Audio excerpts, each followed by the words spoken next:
আচ্ছা বলুন, কোটি কোটি টাকার সম্পদ, মরার পরে আপনার কি আছে? বাস্তবে দেখেন, বিদেশি কম্বল গায়ে দিয়ে জাজিম বক্স খাড়ে ঘুমাইছেন, আধা ঘন্টা পরে মৃত্যু হয়ে গেছে, ছেলে মেয়েরা খবর পাইছে বাবার মৃত্যু। বলুন, বিদেশি কম্বলটা আপনার গায়ে রাখবে?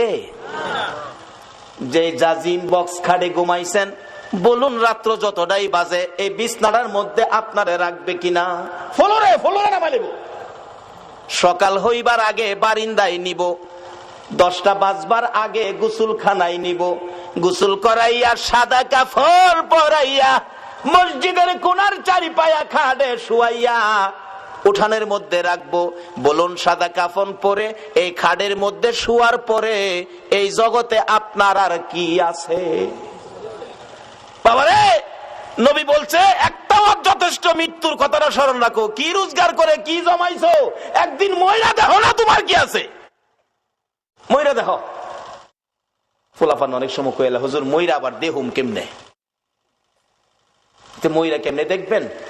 আসলে একটা ঘটনা, এটা কোরআন হাদিস না, বাস্তব থেকে বলছি, আপনাদের কষ্ট হইতাছে? বাস্তব একটা ঘটনা। এক বেচারা কোটি কোটি টাকার মালিক, বড় লোক, অনেক কিছু, হ্যাঁ, বাড়ির সামনে বসে বসে খালি গর্ব করে, আমার মতো এই এলাকায় কার কি আছে, আমার মতো কার কি আছে, আমার যা আছে গ্রামে কার কি আছে। এটা ভাই ছিল মৌলবী, মৌলবী ছোট ভাই ফিসাদা গিয়া কই, ভাই সাহেব খালি কোন কার কি আছে আপনার মতো? আমি হিসাব করে দেখছি আপনার কিচ্ছু নাই। বড় ভাই তোরে মৌলবী বানাইলাম না, একটা ব্যাককল বানাইলাম। আরে আমি যে আসন্ডাত বসি বিকালে, এই আসন্ডাত কয়েক গ্রাম জুড়ে আছে, আমার পুকুরে যে মাছ আছে এই মাছের পয়সা সারা গ্রামের আছে, বাড়িঘর তো রাজকীয় পরিবেশ, কি করছ তুই? মৌলবীকে আমার ব্যাককল কইলেন? আচ্ছা সুযোগ পাইলে বুঝামু, আমি ব্যাককল না আপনি ব্যাককল। গত 14 বৈশাখে একটা ঘটনা গেছিল, জমিতে ধান বাইরে ছিল, ভিতরে চাউল নাই। এটা কি বাউনি আইসিন? সারা বাংলাদেশে ছিল এরকম, কোন কোন জমিতে ধান বাইরেছে ঠিক, ভিতরে চাউল নাই। কিন্তু এই বেচার তো অনেক জমি জমা। মৌলবীকে, ভাই সাহেব আপনার অনেক জমি, ধান বলে বাইরেছে, ভিতরে চাউল নাই, একটু দেহুন দরকার না? হুনতাছি তো। গিয়া দেখে ঠিক হই, ধান আছে চাইল নাই। ভাই সাহেব এই জমির তো কোনো দাম নাই, জমি আছে ভিতরে কিচ্ছু নাই, তের এটাতে কি করবেন? ঠিকই কইছ। অহন মৌলবীকে কিছুটা সাইজে আইছে, ভাই সাহেব আমি ব্যাককল একটা কথা কইলে শুনবেন কি? শুনলে কমু কও। আপনি খেতের আইলো শুয়ে যাইবেন, আমি সাদা একটা চাদর দা আপনারে গুইরা কাছে বইয়া কান্দুম, আমার বড় বাইরে সাপে কেটে মাইরা লিছে, কিন্তু আমি না কোয়া পর্যন্ত আপনি উঠতারতেন না। কি হইব সেইটা পরে বুঝছেন। যা তুই কইছ ছোট ভাই মৌলবী, দেখি কি হয়। চাদর দা ঘুরছে, সাদা চাদর দিয়া কান্তাছে মৌলবী কাছে বইয়া। মৌলবী কান্তাছে কাছে বইয়া, মৌলবী কি মিছা কথা কইব? আমার বাইরে সাপে কেটে লাইছি গো, বাইরে মাইতে লাইছে। লোকজন দৌড়াদৌড়ি করে, হায় হায় হায়, লোকটা কোটি কোটি টাকার মালিক ছিল, আজকা খেতে রাইলো ফিরে লইছে। আরেকজনকে খালি খেতে রাইলো না, ও আজকা তো কবরও যাইবো একবারে খালি হাত, কিচ্ছু নি তার তো না। যে এই খালি এই কথাটাই কয়, কবরে যাইবো খালি হাত। আচ্ছা এই ভদ্রলোক সব শুনতাছেনি? বাবারে, মরার আগে মহিলা দেখো এই দেশে কি তোমার আছে।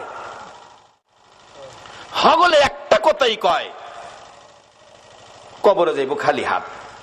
ছেলেরা ঢাকায় থাকে, বড় বড় অফিসার, গাড়ি লিয়া বাড়িতে বাবার মৃত্যুর খবর যায় কান্নাকাটি। চাচা আপনি কইছিলেন আমার বাবারে সাপে কাটছে? বাবারে আমি তো সাথেই ছিলাম। কে চাচা কে বাবা? সাপে কি হেডা চিনে? যারে সুযোগ পা হেরেই মারে। আমি দরতারলাম না, মাইরা লাইতাম সাপেরে। চাচা দেহি বাবার মুখের কাপড়টা সরান একটু দেহি। মৌলবী মনে মনে কয়, দেখলে তো দরদ ফিরে মুগা। বাবা হুনো দেখ বাজে, আবার নিয়ে আবেগের ঠেলা নেই, বাবার শরীরে হাত দাও। শোনো, সাপের কাটা রুগী, যে হাত দিব তার শরীরে বিষ ঢুকবো। চাচা তাই নাকি? তাইলে ডাইকে রাখেন। ছেলে বাবার শরীরে হাত দিতে রাজি না। আচ্ছা বলুন, বাবা এই সবগুলি হুনতাছেনি? তখন কিছুটা বুঝে আইছে, মৌলবী যে কইছি না আমার কিচ্ছু নাই, হেডাই যেমন নাই। বাবারে এত ওয়াজ লাগে না, বৈরব থেকে মৌলবী আনুন লাগতো না, একটা ভাই একটা ফুতারে মৌলবী বানাইলেন, এটা তো করতেন না। তাইলে গড়ে গড়ে হেদায়েত ঢুকবে, ওয়াজের দরকার পড়বে না। একটা ফুতারে নাইতে একটা ভাইয়েরে মৌলবী বানাইলেন, এটা করতেন না, মৌলবী বানাইতেন না। কি করে দেখেন মৌলবী বাইকে হেদায়েতের পথে নিত। পোলারা কানতেছে, মায়া কানতেছে, বিবি বাচ্চা সবাই কানতেছে। আরেক মুরব্বী আয় কই, মৌলবী সাহেব সাপে কাটছে। জি চাচা। বাবারে সাপে কাটা রুগী সহজে মরে না, সহজে মরে না। এদিকে আজকের মাহফিলের মাননীয় সভাপতি সাহেব আলহাজ নুরুল ইসলাম সিরাজি সাহেব আছেন। এরকম রুগী আসে তো, সাপে কাটা রুগী সহজে মরে না, বিষ নামাই তাহলে ভালোই যাবো গা। এই মৌলবী কয় বিষ থাকলে নে নামাই তো, সিস্টেম তো করছি, বাইরে হেদায়েতের পথ দেখাইতাম। কত চাচা আমি নিজেই যাই কবিরাজের কাছে, কবিরাজ সাপ মরছে না। ভাই খালি আমার কি নাই, আমার মতো কার কি আছে, বাইরে বুঝাইতাম বাইরে যে কিচ্ছু নাই। নবী এই অজডই এই সিরিজেই তো আমরা দিয়া গেছে, কাফা বিল মাউতি ওয়াইজান, একটা ওয়াজ যথেষ্ট। মৃত্যুর কথাটা স্মরণ রাখো, মৃত্যুটাকে কাছে রাখো। কবিরাজ সাহেব 2-3 ফু দিয়া কইবেন এই বিষ এমনি নামান যাইতো না, একটা সিস্টেম করবেন। ও মৌলবী ফরাই আনছে, মৌলবী বলে ব্যাককল। মৌলবীও কয় ভাই কইছে কি করবো বড় ভাই, দেখি সিস্টেমে ফালাই আনি বাইরে বুঝাইতারি। 2-3 ফু দিয়া কইবেন এই বিষ নামান যাইতো না, একটা সিস্টেম করবেন আপনি। কবিরাজ সাহেব কি সিস্টেম? এইভাবে এইভাবে এইভাবে এইভাবে করবেন। মৌলবী ফরাই আনছে, কবিরাজ 2-3 ফু দিয়া কয় হাই হাই কত সাপ দেখছি, এই সাপ আর দেখছি না, এটা নামানের বিষ না। পোলারা ধরছে, বাবা আমার বাবারে বালা করেন, কোটি কোটি টাকার সম্পদ, কি করবো আমরা সম্পদ দিয়ে, ভালো করেন। কবিরাজ কইতেছে বাবারে সম্পদ দিয়ে কি মৃত মানুষ ভালো করা যায়? তবে একটা সিস্টেম, ওই যে মৌলবী ফরাই আনছে। কি? বড় ছেলেকে কই, বড় ছেলে তো চাচা আমি, তুমি একটু তোমার বাবার পায়ের কাছে খাড়াও, আমি মাথার থেকে বিষ যাইরা আস্তে আস্তে পায়ে দানিয়া বাইর করবো, এই বিষ তোমার শরীরে উঠবো, তুমি মইরা যাইবা, তোমার বাবা ভালো হয়ে যাবো। বড় ছেলে কো চাচা যাইরেন না, যাইরেন না, আমি অফিসের হেড অফিসার, দায়িত্ব বেশি, বাবার মৃত্যুর খবরে তাড়াতাড়ি আইছি, বিকালে যাওন গা লাগবো, বাবার মাটি দিলে মাটি দেলাইন। বড় গুলা কি কইতাছে, বাবা হুনতাছে নিও, খালি হুনদে না, হুনে না, কান্দে। বড় ছেলে তোমার পড়ার খরচ চালানোর জন্য ফজরের নামাজ না পড়ে জমিতে কাজ করতে গেছি, হাইটা গেছি, রিকশায় উঠছি না, একটা জিনিস খাইতে মন চাইছে খাইছি না, তোমার পড়ার খরচ বাড়ানোর জন্য, খরচ রাখার জন্য আজকে তুমি বুঝি কও আমি রাজি না। মেজো ছেলে মাপসাই, ছোটরা কয় বাইয়ার যেখানে নাই আমি হ্যানেছি নাই, আমি মেয়ে কানতেছে কি করবো কি করবো, বাবার বয়স হয়েছে, বাবা জাগা জাগা, বাড়ি অন্যি কানতেছে, কানতে কানতে বাইঙ্গা হইরা যা। কবিরাজ সাহেব আমি থাইকা কি করবো, আমি মইরা যাবো, সাপ জাগা আমি থাইকা কি করবো। কবিরাজ কো যাইবেন না আপনি? তাইলে আপনি ভাওয়ার কাছে কারণ আপনি যাইবেন যখন বিষটা লইয়া যান, স্বামী বালক আপনি যান গা। রাহেন কবিরাজ যাইরেন না, দেখেন উনার হায়াত নাই, সাপে কাটছে, হায়াত থাকলে মৌলবীরে থুইয়া ইলারে কাটে গিল্লি গা, কাজী উনার হায়াত নাই, গেছে গা মাটি দিলান, আমি জীবত লইয়া কয়দিন চলি।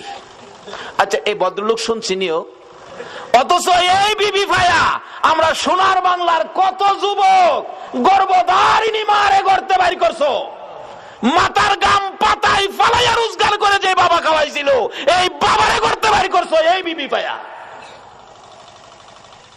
বিবি এখন রাজি না। কত যুবক বিবি পাইয়া মা বাবারে কষ্ট, চাকরি পাইয়া বেতন পাইয়া আলাদা খায়, নতুন ঘর বানছে, জাজিম কিনছে, বক্স খাট বানাইয়া বিদেশি কম্বল গায়ে দিয়ে ঘুমায়, প্রচন্ড শীত, মা বাবা ভাঙ্গা ঘরে রে, শীতে মা বাবার ঘুম হয় না, মা জানালাটা খুইলা ডাকে আব্দুর রহমান, এত আরামের কম্বল গাই দিয়া ঘুমাইলি, মার খবর নিলি না, তোরা যেদিন আমার কুলে ছিলে রে, তোকে নিয়ে যখন আমি মা ঘুমের ঘরে ঘুমাইতাম, ডান দিকে যদি প্রস্রাব করে দিতি আমি তোরে বাম দিকে নিয়ে শোয়াইতাম, বাম দিকে যদি প্রস্রাব করে দিতি রে বাবা, আমি মা নিজে বিজা জায়গায় শুইয়া রে তোরে আমি শুকনা জায়গায় রাখতাম, আজকে কম্বল গাই দিয়ে ঘুমাও, মার খবর নিলা না। বলুন এই চরিত্রের মানুষ আমরা বাংলাদেশে আছে কিনা? এই মা বাবারে যারা কষ্ট দিবেন, যতই আমল আপনি করুন না কেন, মা বাবার চোখে পানি বেরিয়ে আসলে সকল আমল বরবাদ হইয়া যাইব। কত আমল করবেন, কত নেকি কামাইবেন। মুফতি মুহাদ্দিস মুফাসসির মক্কা মদিনার ইমাম যদি হও, মায়ে যদি সুতা পরিমাণ কষ্ট দাও, সব শেষ। এই বিবি ভাইয়া কত মারে কত বাবারে কষ্ট দিছে। ওই দিন পত্রিকায় দেখি ছেলে বাবারে কাইটে লাইছে, খুন করে লাইছে। ডেমরার ঘটনা, এই 1 সপ্তাহ আগের ঘটনা মনে হয়। আজকে যদি ইসলামে পুরাপুরি ঢুকতে পারতাম, নবীর আদর্শে ঢুকতে পারতাম, এই কাজগুলি মুসলমানদের দ্বারা হতো না। আচ্ছা, কেউ তো রাজি না, বিবিও রাজি না। আচ্ছা, কেউ যে রাজি না, এই ভদ্রলোক সব শুনতাছেনি। তখন তার বুঝে আইছে মৌলবী যে কইছে আমার কিচ্ছু নাই, এটাই দেখা যায় ঠিক। কবিরাজ জিগায়, মৌলবী সাহেব আরো কেউ আসেনি? ছেলে মেয়ে বিবি বাচ্চা কেউ তো রাজি হলো না, জীবন দিত, এই লোকটারে বাঁচাইতো, কেউ আছে? মৌলবী চোখের পানি ছেড়ে দিছেন, ও কবিরাজ সাহেব, আর একজন মানুষ আছে রে, ইনি হলেন আমাদের গর্ভধারিণী মা। মা আছে, আর কেউ নাই, মারে নিয়ে আসেন। আসতে পারবে না, বুড়া মানুষ বিছানায় পড়ে গেছে। দুইজন নিজস্ব লোক নিয়ে যান, দৌড়ে গেলেন, যাইয়া দেখে মা রুমের মধ্যে কানতে কানতে মা বালিশ ভিজাইছে।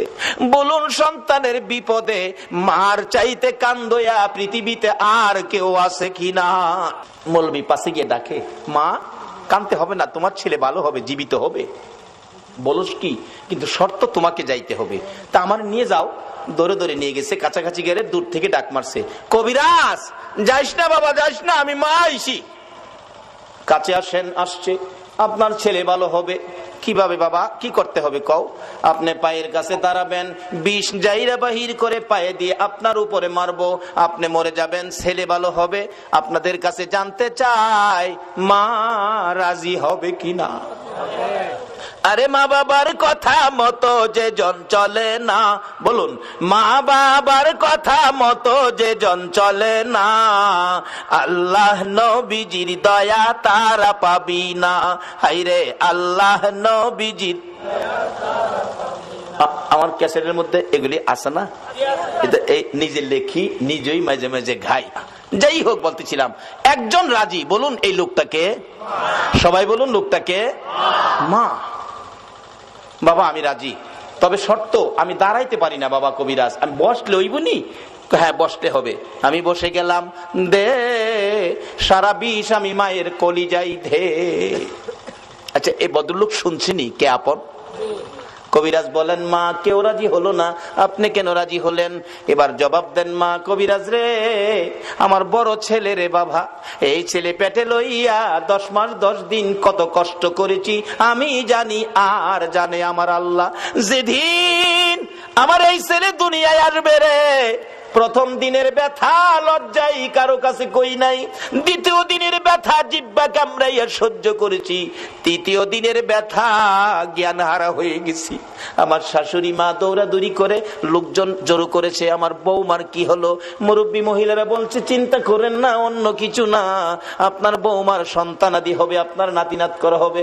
মাথায় পানি দে রে, আমার বৌমার জ্ঞান ফিরে আসো। জ্ঞান ফিরে আসলে কান্দে মুরব্বী মহিলারা, গো সন্তানের ব্যথা এত আগে জানি না, আমার আর সহ্য হয় না, আমার একটা দাও দাও গো মহিলারা, আমি নিজের গলা নিজে কাইটা মৃত্যুবরণ করি, প্রসব ব্যথা সহ্য করতে পারি না। রে কবিরাজ, আমি দেখেছি মুরব্বী মহিলারা দাও জাতীয় জিনিসগুলো ঘরের বাইরে ফালাইয়া দিয়া দরজা বন্ধ করে দিয়েছে। আবার আবদার করেছিলাম 2 টাকার বিষ কিনা দাও, বিষ খায়া জীবন দেই, ব্যথা সহ্য হয় না। মহিলারা আমার মাথায় হাত বুলাইয়া সান্ত্বনা দিয়ে বলতো, মা গো পাগলামি করিস না, সন্তানের মা হইতে এই কষ্ট আমরাও করছি রে মা, এই কষ্ট ছাড়া সন্তানের মা হওয়া যায় না। এই মারে যারা কষ্ট দিছো, নামাজ রোজা হজ যাকাত মুফতি মুহাদ্দিস মুফাসসির মক্কা মদিনার ইমাম হইয়াও আল্লাহর জান্নাতে যাওয়া হবে না। মরতে যখন হবে, আসুন বাবারা নবীর কথা মাইনা আদর্শের মধ্যে ঢুকি, এই রোগগুলি পরিষ্কার করি। ডাকতেছে মা, মা গো আল্লাহরে ডাকো, আল্লাহ আল্লাহ করো, দেখো আল্লাহ 2টা 2 জায়গায় করে দেয়। ওই মহিলা ডাকতেছে, কবিরাজ রে, ব্যথা অসহ্য, চিৎকার মারতাম আল্লাহ গো কইয়া। আমার আল্লাহ বলেন, ফেরেশতারা রে, আমার পক্ষ থেকে বাজেট গুলো দিয়ে দিলাম রে, যেই মহিলা প্রসব ব্যথার যন্ত্রণায় আমার আল্লাহ কইয়া ডাক দিবে, এক একটা ডাকের বিনিময় এক একটা কবুল হজের সওয়াব আমি আল্লাহ দান করে দিলাম। এই কষ্ট কষ্টের বিনিময়ে আমার আল্লাহ যদি এই দিতে পারে, বলুন সন্তানের কিছু দেওয়া দরকার আছে কিনা? বাবারা বলতেছিলাম, এবার কেউ রাজি হলো না সন্তানের জন্য জীবন দিয়ে সন্তান বাঁচাবে, মাত্র একজন রাজি। বলুন এই লোকটাকে? এবার মৌলবী ডাহে, ভাই ওঠেন।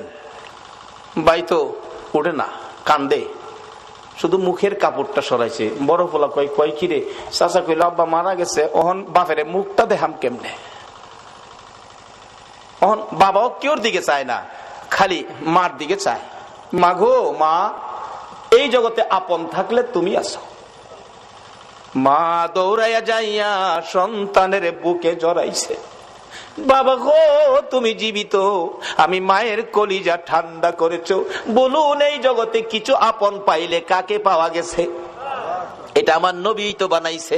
নবী বলেছে, উম্মতেরা রে, তোর মায়ের পায়ের নিচে তোমার জান্নাত। এবার মৌলবী কয়, ভাই সাহেব এবার কোন এই জগতে আপনার কি আছে? ভাই কান্দে আর কয়, মৌলবী রে এইভাবে আমার পথ দেখাবি আমি আগে জানি না। বাবারে একটা ভাই মৌলবী বানান, একটা ছেলে মৌলবী বানান, মরতে হবে। মরার আগে মইরা দেখেন এই জগতে আপনার কি আছে। সব পর কিছু আপন থাকলে মা, মা আপন থাকার কারণ নবী আপনত্ব করে গেলেন, মার পায়ের নিচে জান্নাতের সম্পর্ক করে দিলেন। সকলে বলুন আমিন। বাবারা ভাইয়েরা, এবার বড় ভাই কান্দে, মৌলবী রে নাই আমার কিচ্ছু নাই, আমার কিচ্ছু নাই, আমার কিচ্ছু নাই, শুধু একমাত্র কিছু থাকলে মা। কত চলেন বাড়ির যাই, না বাড়ির গিয়ে কি করবো? তো অহন কান্দেন কেরে? বড় ভাই কান্দে আর ডাকে, গুনার বোঝা মাথায় লইয়া কান্দেছি, মাফ করে দাও মাবুদ আল্লাহ এলাহি। বাবারা দুইটা চিঠি নবীর পক্ষ থেকে আপনাদের কাছে দেওয়ার কথা। একটা চিঠি হলো কাফা বিল মাউতি ওয়াইজান, মৃত্যুটাকে স্মরণ রাখো, যথেষ্ট ওয়াজের দরকার নাই। আরেকটা চিঠি হলো আমার নবী আপনাদের উদ্দেশ্যে দিয়েছে, আদ-দুনিয়া ও মাজরাতুল আখিরা, দুনিয়াটা হলো আখিরাতের বাজার। আমি আপনাদের কাছে জানতে চাই, নবীর চিঠি মাফিক, নবীর চিঠি হিসাব করে আখিরাতের জন্য কে কি বাজার করেছেন, কে কি রোজগার করেছেন। আমার নবী যেদিন বলেছে দুনিয়া আখিরাতের বাজার, সাহাবীরা জড়ো হইয়া প্রশ্ন করে, নবী গো আমরা কিভাবে বাজার করলে লাভবান হব? আমার নবীর সাথে সাথে আরেকটা চিঠি সামনে পেশ করে দিলেন, সাহাবীরা রে, আসসালাতু মিফতাহুল জান্নাহ, এই নামাজ ধরো, নামাজটা তোমাদের আখিরাতের জন্য জান্নাতের চাবি হিসাবে পাবি। লম্বা ঘটনার সংক্ষেপ করে দিলাম। নবীর কথা যারা মানে গো, দেখুন না নবীর সাহাবীর জীবনী, যার নাম কিতাবে লেখে হযরত আব্দুল্লাহ আনসারী, দৌড়ায় বাড়িতে গেছে, বিবি গো ও বিবি, নবী বলেছে নামাজ বলে জান্নাতের চাবি, বল নামাজ পড়বি নি, নামাজ আদায় করবি নি। বিবি একটা চিৎকার মারছে, স্বামী নবী যদি বলে থাকে, আল্লাহু আকবার বলো, কে বলে থাকে? কে? মদিনার মহিলারা পর্যন্ত আমার নবীর কথার মর্যাদা দিত। মসজিদে নববীতে, ও মসজিদের পক্ষের বাইরা কারা গো মসজিদ সামনে রেখে মাহফিলের আয়োজন করেছেন? মসজিদে নববীতে যখন জামাতের সময় হইতো, আব্দুল্লাহ আনসারী ওই একটা কাপড় নিজের পরনে লাগাইয়া ঘরের ভিতরে গর্ত করেছে, গর্তের মধ্যে বিবিকে উলঙ্গ করে বসাইয়া দরজা বন্ধ করে মসজিদের নববীতে যাইয়া পিছনের কাতারে নামাজে শরীক হইয়া, নামাজ যখন শেষ হয়ে যাইতো দৌড়াইয়া বাড়ির দিকে যাইয়া কাপড় খুলে বিবিরে দিত, নিজে গর্তের ভিতরে বসতো, বিবি নামাজ আদায় করত। এইভাবে দুইজনে মিলে এক কাপড়ে নামাজ পড়ে, কোনদিন নামাজ ছাড়ে না। আর আমরার ঘরে সুকেস ভর্তি কাপড়, আমরা নামাজ পড়ি না। সাহাবীরা কিছু গুনগুন করে, আব্দুল্লাহ আনসারী কিসের নামাজ পড়ে? দৌড়ায় আসে, দৌড়ায় যায়, বুঝি না কি নামাজ পড়ে। নবীজি বলেন, কি ব্যাপার তোমরা কিসের সমালোচনা করো? হুজুর আব্দুল্লাহ আনসারী কি নামাজ পড়ে বুঝি না। রাসূল বলেন, তোমরা সমালোচনা করো না, কেন দৌড়ায় আসে, কেন দৌড়ায় যায়, আমি নবী তদন্ত করব। সমালোচনা মুসলমানদের আদর্শ নয়, সমালোচনা ইসলাম নয়। নবী নিজেই গেছেন, যে আব্দুল্লাহ আনসারী ঘরের দরজায়, আব্দুল্লাহ আনসারী মতান্তরে সালাম দিলেন। আসলে কোন মুসলমানের ঘরে ঢুকতে আগে সালাম দিবেন, একবার দুইবার তিনবার, সালামের জবাব নাই, চলে আসবেন, মনে করবেন ঘরে কেউ নাই, চলে আসবেন। অনেক দিনের মুসলমানদের আচরণ হলো ডাক দিলে মালিক ভাই বাড়িতে আছেন, মালিক ভাই, কেউ যদি জবাব না দেয় লগের টারে কই ভাই যখন বাড়িত না লো বাবির ওই দেখতে যাই, ভাই বাড়িত না, হ্যাঁ বাবিরে দেখতো যা, কই পাইলা তুমি ভাবি দেখার অনুমতি? আল্লাহ বলছে আমানু দুখুলু ফিস সিলমি কাফার মধ্যে ঢুকো। নিজে পর্দায় থাকুন, অন্যকে পর্দায় থাকার পরামর্শ দেন। বলতেছিলাম এবার নবীজি সালাম দিলেন, আসসালামু আলাইকুম, আসসালামু আলাইকুম, আসসালামু আলাইকুম, তিনবার সালাম, জবাব নাই। নবীজি চলে আসতেছে। আব্দুল্লাহ আনসারী গর্তের মধ্যে উলঙ্গ অবস্থায় ছিল, দৌড়ায় আসছেন। বিবি গর্তের ভিতরে ঢুকে কাপড় খুলে দিলেন, স্বামী গো নবী আসছিল, কষ্ট পাবে, তাড়াতাড়ি যান। আব্দুল্লাহ আনসারী কাপড়টা পরে বাহির হইয়া দেখে নবী অনেক দূর চলে গেছে। দৌড়াইয়া পিছনে গেলেন, কিভাবে নবীর পিছনে ফিরাবো? ইনি এমন নবী গো যাকে ডাক দিয়ে পিছন থেকে ফিরানো যাবে না। পিছনে যাইয়া কিতাব লেখে পাওগুলি বড় বড় করে মারছে। আওয়াজ শুনে নবী পিছনে তাকাইছে। আব্দুল্লাহ আনসারী, হুজুর ওয়ালাইকুম সালাম, তিনবার সালাম দিলাম, জবাব দিলি না, এখন কেন জবাব দিলে? হুজুর আপনি যখন সালাম দেন আমি শুনছি গো, কিন্তু এমন এক পরিবেশে ছিলাম রাসূলের সালামের জবাব দেওয়া সম্ভব ছিল না। কি পরিবেশে ছিলে রে আব্দুল্লাহ আনসারী? হুজুর আপনি যেদিন বলেছেন নামাজ জান্নাতের চাবি, ওই দিন থেকে আমি আর আমার বিবি দুইজনে নামাজ পড়ি, নামাজ ছাড়ি না, কিন্তু দুইজনে মিলে নবী গো মাত্র একটা কাপড় আমার ঘরে। মসজিদে নববীতে যখন জামাতের সময় হয়, ও মসজিদওয়ালারা, কারা এই মসজিদের পক্ষ থেকে মাহফিলের আয়োজন করেছো? আমার নবী মসজিদের জামাতের কত গুরুত্ব দিয়েছে। হুজুর মসজিদের জামাতের সময় হলে আমি আব্দুল্লাহ আনসারী ঘরের ভিতরে গর্ত করছি, বিবিরে উলঙ্গ করে বসাইয়া দরজা বন্ধ করে কাপড়টা পরে আমি মসজিদে যাই, নামাজ শেষ হয়ে দৌড়াই আসি, বিবিরে কাপড় দিয়ে আমি গর্তের মধ্যে বসে থাকি। এইভাবে দুইজনে মিলে নামাজ পড়ি এক কাপড়ে, হুজুর কোনদিন নামাজ ছাড়ি না। আমার নবী বলেন আব্দুল্লাহ আনসারী দরজাটা খুলে দে, আমি দেখি গর্তটা শরীয়ত সম্মত কিনা। কিতাব লেখে আব্দুল্লাহ আনসারী দরজা খুলে দিলে, নবী তাকিয়ে আছে।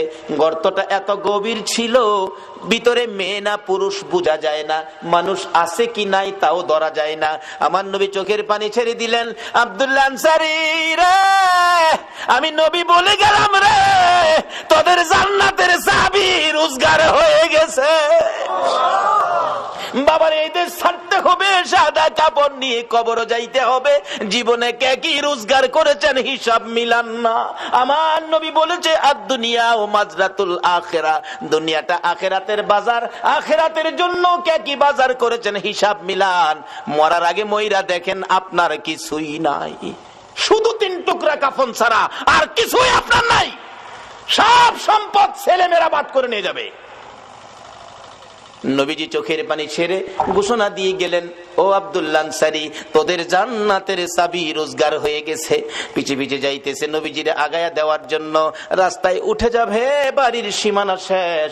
আমার নবী দেখে ছোট্ট ছোট্ট 2টা বাচ্চা একটা খেজুর গাছের গোড়ার মধ্যে এইভাবে বাচ্চা 2টারে গাছের সাথে বাইদা রাখছে। বাচ্চাগুলো কানতে কানতে জামা কাপড় ভিজে গেছে। আমার নবী পাশে দাঁড়াইয়া ডাক দিলেন, ও বাচ্চারা তোমাদের এই কষ্ট কারণটা কি? বাচ্চাগুলো কান্দে, হুজুর রাস্তা দিয়ে কত মানুষ যায় গো, আমরা কেউ জিগায় না। ও বাবা মুসলমান, এটাও তোমার আদর্শ? তুমি পেট ভরে খাইলা, তোমার আশপাশি ঘরের লোকগুলো খাইলো না, তুমি খবর নিলা না, শুধু নামাজ পড়ে বাড়িতে গিয়া ঘুমাইলা। এই নামাজে আমার আল্লাহ খুশি হবে না। আমার নবীর আদর্শে ফিরে যান। ও বাবারা ভাইরা, শেষ পর্যায়ে এসে গেছি। নবী ডাকে, ও বাবারা তোমাদের কি দুঃখ? হুজুর আমরা কেউ জিগায় না কেন যে আমরা এই বিপদে আছি। তোমাদের বাবার নাম কি? বাচ্চা 2টা আব্দুল্লাহ আনসারীর দিকে তাকাইয়া বলে, হুজুর আমাদের বাবা আব্দুল্লাহ আনসারী। নবী জিজ্ঞেস করে, ও আব্দুল্লাহ আনসারী তোর বাচ্চাগুলোর এত কষ্ট, এত বিপদ, হাত বাঁধা ব্যাপারটা কি? আব্দুল্লাহ আনসারী শুধু কান্দে, কোনো কথা কয় না। আবার নবী জিজ্ঞেস করেন, ও বাচ্চারা, তোমাদের এই কষ্ট কেন, হাত বাঁধা কেন, বিপদ কেন?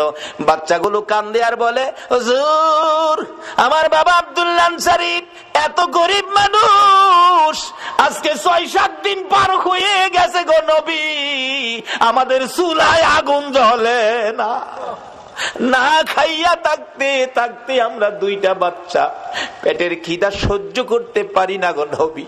7 দিন যার চুলায় আগুন জ্বলে না, তারা আমার নবীর কথা মানে, এক ওয়াক্ত নামাজ ছাড়ে না। যে নবীর সুপারিশ ব্যতীত কেউ জান্নাতে যাইতে পারবেন না, বলুন এই নবীর আদর্শে যাওয়া আমাদের দরকার আছে কিনা? আমার নবী নিজেও চোখের পানি ছেড়ে দিলেন, দেরি করলেন না, দৌড়ে যাইয়া মসজিদে নববীর বারিন্দায়। আজকে শুনলাম সালেহ সাহেব বললেন, হুজুর আমার মসজিদের বারিন্দা নাই। ও বাউনির ভাইয়েরা, ভাবারা, মসজিদের বারিন্দায় আমার নবী, বারিন্দাকে নবী নিজেও ব্যবহার করতেন দেশের কাজে, শান্তির জন্য, মানুষের মুক্তির জন্য, হেদায়েতের জন্য। মসজিদের বারিন্দা আমার নবী ব্যবহার করতেন। মসজিদে নববীর বারিন্দায় যাইয়া আমার নবী 2টা চোখের পানি জর্জর করে ছেড়ে দিলেন। সাহাবীরা জড়ো হয়ে গেছে, কান্দে রে আমার নবী কান্দে। আল্লাহু আকবার বলো। নবীর কান্না দেখি কেউ সহ্য করতে পারে না। ওমর তরবারি নিয়ে হাজির হয়ে গেছে। ইয়া রাসূলুল্লাহ, আমি ওমর বেঁচে আছি, বলুন কার দেওয়া ব্যথায় আপনার চোখের পানি আসছে, আমি ওমর তরবারি দিয়ে তাকে দ্বিখণ্ডিত করে দিব। আমার নবী বলেন, ওমর রে, আজকের চোখের পানি তরবারি দিয়া মুছতে পারবি না। মসজিদের নববীর বারিন্দায় দাঁড়াইয়া আমার নবী ডাকে। আবু বকর হাজির হয়ে গেলেন। ইয়া রাসূলুল্লাহ, আমি আবু বকর, যে আবু বকর 3 বার করে সর্পের দংশনে আপনি নবীর ভালোবাসায় জীবন দিতে রাজি, প্রয়োজন হলে আমি আবু বকর জীবন দিব। আমার নবী বলেন, আবু বকর রে, জীবন দিয়ে চোখের পানি বন্ধ করতে পারবি না। এইভাবে একের পর একজন আসতেছে, নবী কারো পক্ষে খুশি হয় না। একটু পরে দেখা যায় দূর থেকে আসতেছে হযরতে উসমান গনি রাদিয়াল্লাহু তাআলা। ও দনিরা, কে হবে গো উসমান গনি? হাসতেছে, চোখের পানিগুলো ছেড়ে ছেড়ে নবীজি কান্দে। উসমান গনি ডাকতেছে, হুজুর আমি উসমান গনি আসলাম। নবী গো, বলুন কিসের বিনিময় চোখের পানি মুছা যাবে? আমার নবী এইভাবে 2টা হাত বাড়াইয়া ডাক দিলেন, উসমান গনি রে, আয়, আমি নবী তোর দিকে তাকাইয়া রইছি। মসজিদের নববীর বারিন্দায় আমার নবী উসমান গনির দিকে তাকিয়ে আছে। আমি জানি না আজকে বাউনির জমিনে আমার নবী মদিনার থেকে এই মসজিদের বারিন্দার জন্য কার দিকে নবী তাকাইয়া রইছে। উসমান গনি, আয়, আমি নবী তোমার দিকে তাকিয়ে আছি। নবীজির সামনে দাঁড়াইলে উসমান গনি ডাকতেছে, ইয়া রাসূলুল্লাহ, বলুন কিসের বিনিময় আপনার চোখের পানিগুলো মুছতে পারি? আমার নবী কান্দে, উসমান রে, পারবি নি ইহুদির বাড়ির খেজুর গাছটা আমারে কিনা দিতে? আমি নবীর চোখের পানি বন্ধ হয়ে যাবে। যায়া দেখ আমার আব্দুল্লাহ আনসারীর 2টা বাচ্চারে কি কষ্ট দিয়ে রাখছে। 7 দিন চুলায় আগুন নাই রে। এই খেজুর গাছের খেজুর টুকায়া বলে খাইছিল, গাছটার মালিক ইহুদি 2টা বাচ্চারে গাছের সাথে বাইধা রাখছে। একটা দৌড় মারছে উসমান গনি রাদিয়াল্লাহু তাআলা। কারা গো এই মসজিদের পক্ষে আছো? এটাই হবে আমার আল্লাহর পক্ষ, এটাই হবে আমার নবীর পক্ষ। যারা মসজিদের পক্ষ থাকবে আমার নবী তাদের পক্ষে থাকবে, যারা মসজিদের বারিন্দার পক্ষে গো আমার নবী তাদেরকে না লইয়া ফুলসিরাতের ফুল নবী পার হবে না। উসমান গনি ডাকিয়া, রাসূলুল্লাহ কথা দিলাম খেজুর গাছ না নিয়ে আমি আসবো না। ডাকতেছে, ইহুদি বাড়িতে আছো? জি। খেজুর গাছটা বিক্রি করে দাও। ইহুদি কয়, বাড়ির খেজুর গাছ বিক্রি করবো? কান্দে উসমান গনি, রে ইহুদি, নিষেধ দিস না, আমার রাসূল কান্দে রে এই গাছটার জন্য। আজকে যা চাইবি তা পাইবি, বিক্রি করতে হবে। ইহুদি কয়, সুযোগ যখন পাইছি একটা গাছের বিনিময় মনের মতো লওয়া লমু। ও উসমান গনি, তোমার 100 খেজুর গাছের একটা বাগান, 100 খেজুর গাছ সহ বাগানটা যদি আমারে দিয়ে দাও, আমি একটা গাছ তোমারে দিব। উসমান গনি একটা চিৎকার মারছে, ইহুদি, মাত্র 100 খেজুরের গাছ চাইছস রে, আবার রাসূল কান্দে। রাসূল খুশি করার জন্য আজকে যদি আমি উসমান গনির সকল সম্পত্তি চাইতি, একটা গাছের বিনিময় আমি উসমান গনির সব তরে দিয়ে দিতাম। ও বাবারা ভাইয়েরা, এই রাসূল খুশি করার জন্য সকল সম্পত্তি দিয়ে উসমান গনি একটা খেজুরের গাছের দলিল নিতে রাজি। ইহুদি বলেন 100 গাছ দিলেই হবে। 100 গাছের দলিল দিলেন উসমান গনি, একটা গাছের দলিল দিলেন ইহুদি। এই দলিল নিয়ে রাসূলের সামনে হাজির। আমার নবী চোখের পানি জর্জর করে ছেড়ে দিলেন। উসমান গনি রে, আমি কথা দিলাম রে, তোরে না লইয়া আমি নবী জান্নাতে যাব না। বাবারা ভাইয়েরা, এই নবীর কথা কার কাছে ভালো লাগে? কে নবীর পক্ষে থাকতে রাজি? মসজিদ আল্লাহ খুশির ঘর, মসজিদ আল্লাহ পাওয়ার ঘর, মসজিদ জান্নাত পাওয়ার ঘর, মসজিদ গুনাহ মাফের ঘর। এই মসজিদের বারিন্দার জন্য আমি আপনাদেরকে নিয়ে দোয়া করব। দোয়ার আগে 5টা মিনিট অনুরোধ হলো, আমি আপনাদের মেহমান, কেউ উঠবেন না। যদি উঠেন আমি কষ্ট পাবো। মোহব্বতে আর একটু দুরূদ শরীফ পড়ুন। আল্লাহুম্মা সাল্লি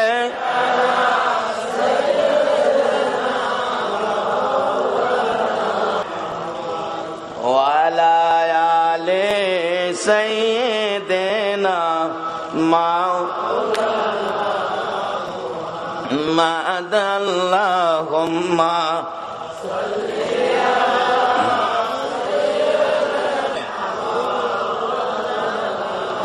মুহাম্মদ ওয়ালা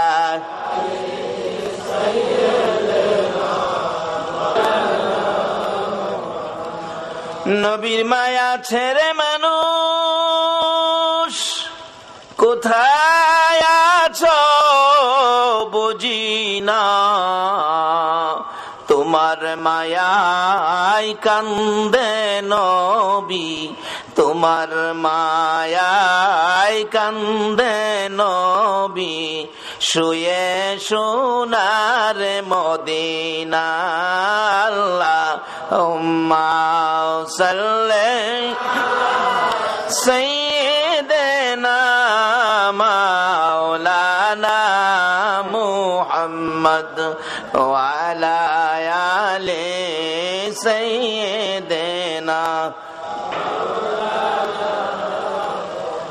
বলগল উলা বিকামালিহি কশফত দুজা বিজামালিহি হাসনাত জামিউ খিসালিহি সাল্লু আলাইহি ওয়া আলিহি।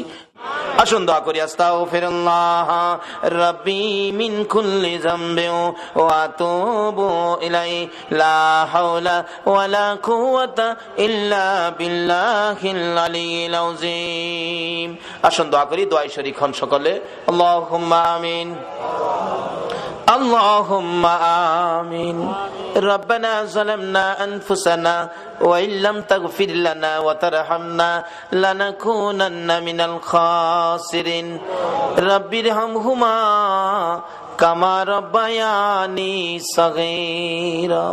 রব্বুল আলামিন, জানি না কিভাবে ডাকলে খুশি হইবা, জানি না কিভাবে ডাকলে জীবনের গুনাহ ক্ষমা দিবা।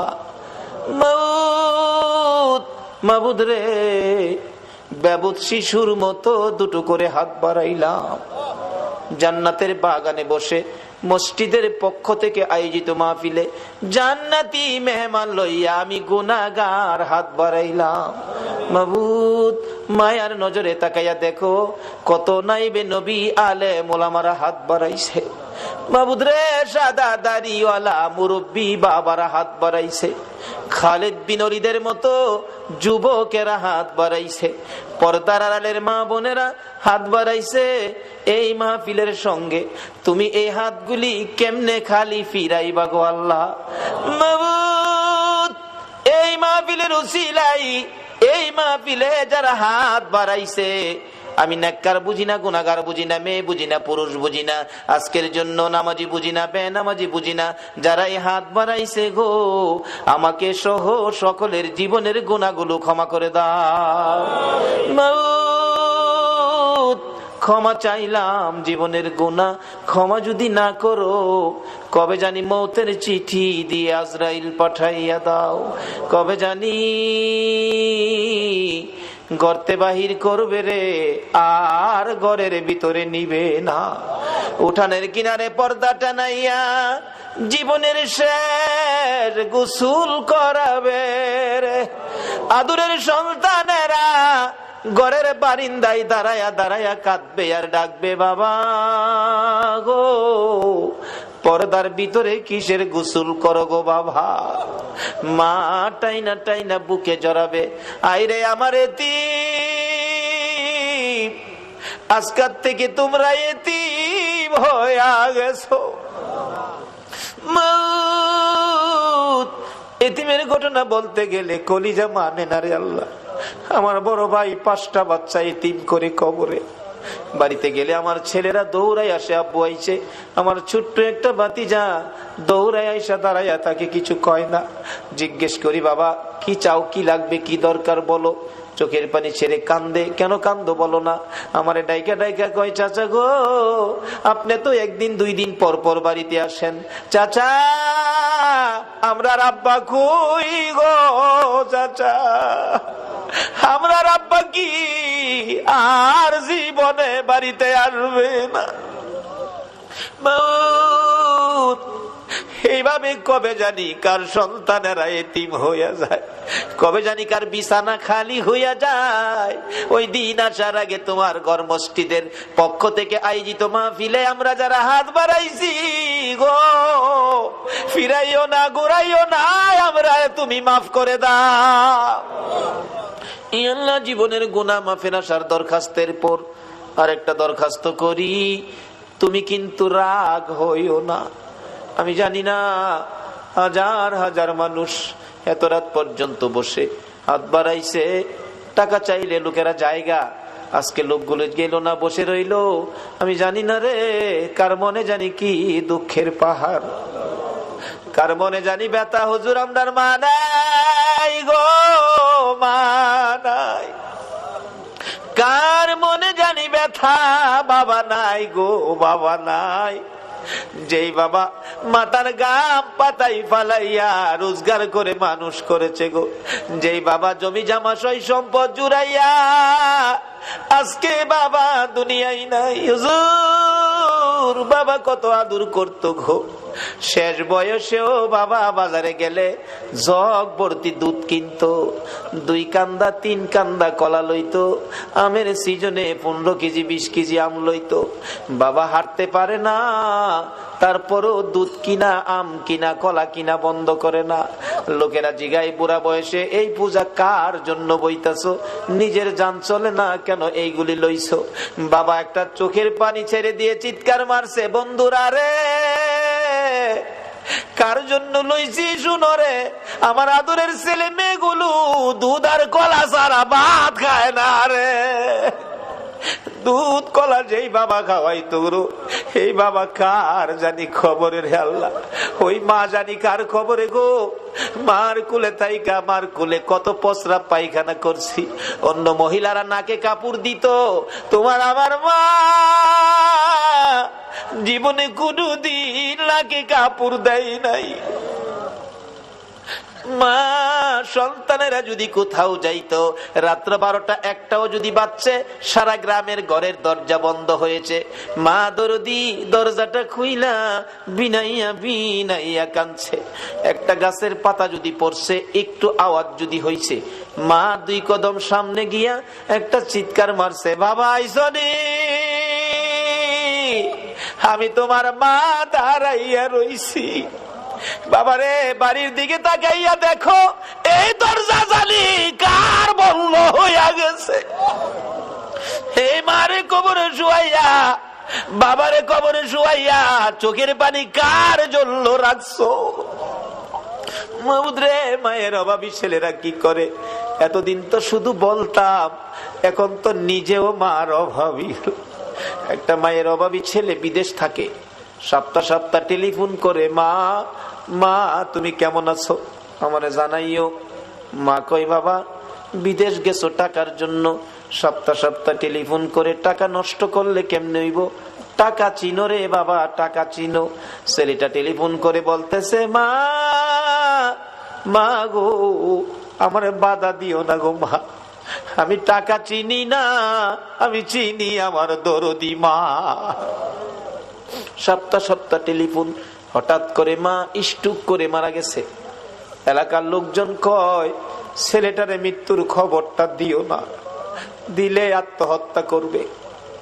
একদিন এক রাত, 2 দিন 2 রাত, 3 দিন 3 রাত যেদিন পার হয়ে যায়, ওই বিদেশের মাটির থেকে ছেলে স্বপ্নে দেখে মা ডাকতেছে, রে মন্নান, টেলিফোন কার কাছে করবি রে?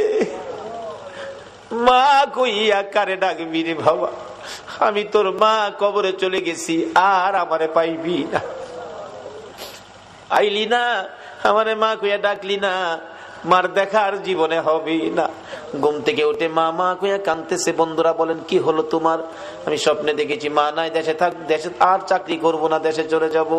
সকালবেলা টেলিফোন করছে বড় ভাই, টেলিফোন ধরে, মন্নান সপ্তাহ হইলে টেলিফোন করবি, আজকে কেন টেলিফোন করলি? ভাই আমি স্বপ্নে দেখেছি আমার মা নাই গো। ভাই আগে সত্য করে কও, আমার মায়ের খবর কি? খবর যদি না কও, আমি কালকেই বাড়িতে চলে আসব। মায়ের কাছে দাও, মায়ের সাথে কথা বলবো। মার কাছে যদি টেলিফোন না দাও, আমি কিন্তু কালকে বাড়িতে চলে আসব। বড় ভাই টেলিফোন ফালাইয়া একটা দৌড় মাইরা মায়ের খবরের পাশে, মা মা গো, তোমার পাগল খবর পাইছে গো, কালকে বলে বাড়িতে আইব।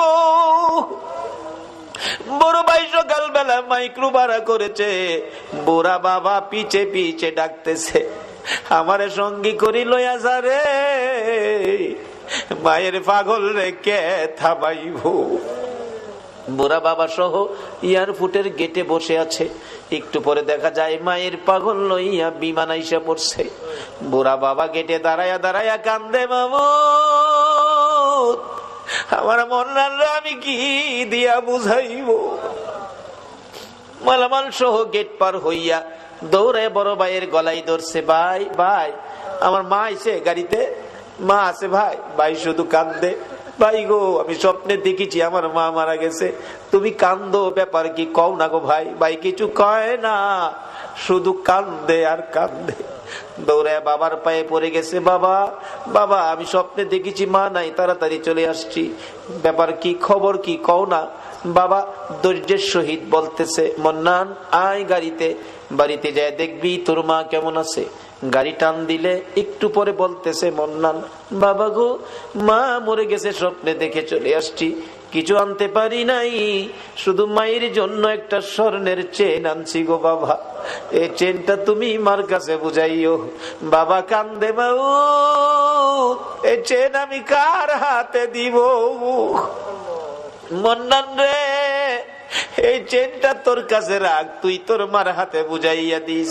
বাড়ির কাছাকাছি মাইক্রো গেলে দূর থেকে মন্নান তাকাইয়া দেখে বাড়ির গেটের সামনে রে শত শত মহিলারা কান্দে, একজন আরেকজনকে ডাকতেছে, দেখা যায় রে মায়ের পাগল আইসা পড়ছে।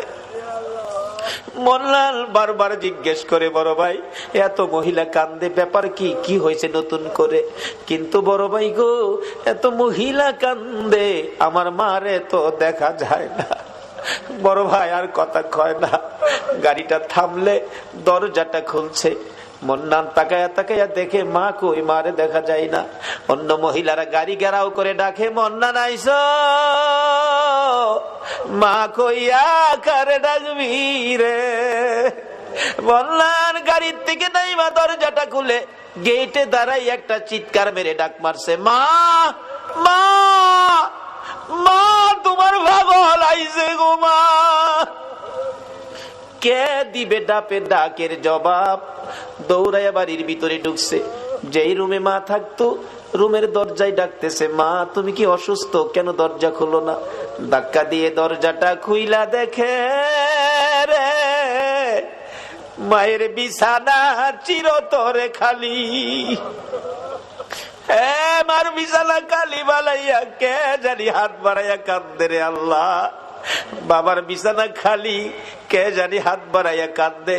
এই চোখের পানি দেখলে তোমার মায়া লাগেনি, তোমার দয়া লাগেনি? আর দেরি করো না, এই মুহূর্তে ওই সকল মা বাবার কবর গুলো জান্নাতের বাগান বানাইয়া দাও। আল্লাহ গো, মা বাবা যার দুনিয়াতে আছে হায়াত বাড়িয়ে দাও। মা বাবা কেমন জিনিস বুঝার তৌফিক ছেলে মেয়েদেরকে দান করে দাও। আল্লাহ দাদা দাদি নানা নানি শ্বশুর শাশুড়ি আলিয়া ওলাদ বংশধর ময় মুরব্বী পাড়া প্রতিবেশী খানদানবাসী মহব্বতী, খাস করে বাউনির জমিনের নিচে, এলাকার জমিনের নিচে, তামাম পৃথিবীর জমিনের নিচে যত মোমেন মোমেনাত ঘুমিয়ে আছে সকলের কবর জান্নাতের বাগান বানায়া দাও। আল্লাহ কাজ করে এই মসজিদের পক্ষ থেকে এই মাহফিলের আয়োজন যারা করেছে, মাহফিলে যারা সাহায্য সহযোগিতা করেছে, দূর দূরান্ত থেকে যারা মাহফিলে আসছে, সকলের বংশধর্মী মুরব্বী যারা কবরে মাফ করে দাও। মাবুদ, আমাদের মধ্যে যারা অভাবী অভাব দূর করে দাও, আমাদের মধ্যে যারা বিমারি বিমার শেফা করে দাও, যারা ঋণগ্রস্ত আছে ঋণ থেকে উদ্ধার করে দাও, যারা বিপদে আছে বিপদ থেকে মুক্ত করে দাও, যারা নামাজি নামাজ কবুল করে লও, যারা নামাজ পড়ে না নামাজের বুঝ দান করে দাও, যারা ব্যবসা করে ব্যবসায় বরকত দাও, যারা চাকরি করে পদোন্নতি দান করে দাও, যারা গৃহস্থী করে জমির ফসলে বরকত দাও, যারা বিদেশ থাকে অনেক বিদেশি ভাইদের বাবা দুয়ার দরখাস্ত করছে গো আল্লাহ, বিদেশি সকল ভাইদেরকে তুমি হেফাজতে রাখো গো আল্লাহ। যারা বিদেশ যাবে মনের আশা পুরা করে দাও গো আল্লাহ। পরীক্ষার্থীরা দোয়া চাইছেন, আল্লাহ গো, মা বাবার মনে বড় আশা গো, ছেলেটা পাশ করে বাড়িতে ফিরে আসবে।